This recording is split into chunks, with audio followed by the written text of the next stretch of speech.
추락으로 인한 사망사고는 매우 비극적인 일입니다. 그러나 이런 사고 이후 유가족들이 겪는 고통은 단순히 슬픔에 그치지 않는데요. 사망보험금을 청구하는 과정에서 보험사와의 분쟁까지 겪게 되는 일이 적지 않기 때문이죠. 보험금 지급을 거부하는 가장 흔한 이유는 바로 사고가 피보험자의 고의적인 행위로 발생했을 가능성 때문입니다. 고의성을 주장하며 상해 및 재해사망보험금 지급을 거부하는 사례는 생각보다 많은데요.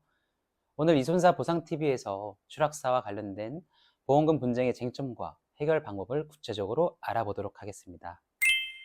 보험사 측은 고의성을 의심하며 보험금 지급을 거부하는 경우가 많은데요. 이때 유가족은 피보험자가 고의적으로 사고를 일으킨 것이 아님을 입증해야 합니다. 이는 현실적으로 매우 어려운 일인데요. 사고 당시 유서가 발견되지 않았거나 명확한 증거가 없는 경우 보험사는 추락 사항을 재구성하며 고의성을 주장하기도 합니다. 또한 경찰 조사 결과 신병 비관 등의 정황이 추정되거나 추락 당시의 상황이 내사 종결 결과로 고의성이 보인다면 보험사는 이를 근거로 보험금 지급을 거절하라고 합니다. 그러나 유서나 명확한 고의적 증거가 없는 경우에는 보험사가 책임을 회피하기 어렵다는 점을 반드시 알아두어야 하는데요. 사고 원인에 대한 합리적인 의심이나 논란이 발생할 경우 법적 절차를 통해 보험사의 주장을 반박할 수 있는 가능성이 열려 있기 때문에 전문가의 도움을 받아 증거 자료를 체계적으로 정리하고 추락사 사고의 정확한 경위 등을 입증하여 고의 사고가 아님을 증명할 수 있는지 도움을 꼭 받아보시기 바랍니다. 설령 피보험자의 사고가 고의성이 명백하더라도 정신질환이나 심실상실 상태가 사고 당시 존재했다면 상황은 달라집니다. 조현병, 심각한 우울증 등 정신질환 진단 기록과 주치의 소견을 통해 자유로운 의사결정이 불가능했음을 입증한다면 사망보험금 수령 가능성이 높아질 수 있는데요.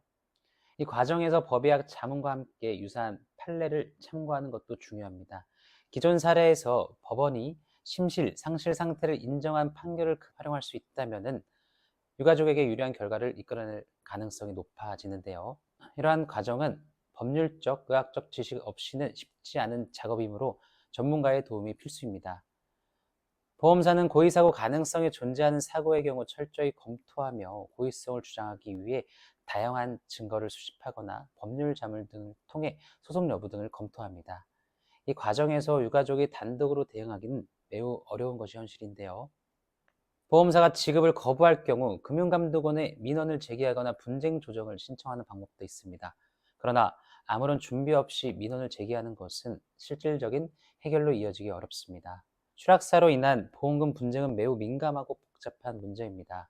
사랑하는 가족을 잃은 슬픔 속에서도 보험사의 법적 다툼을 감당해야 한다는 점은 유가족에게 큰 부담을 안길 수밖에 없는데요. 이러한 상황에서 전문가의 도움 없이 문제를 해결하는 것은 현실적으로 불가능에 가깝기 때문에 이손사 보상TV로 문의 주신다면 해결 방법을 찾아드리도록 하겠습니다.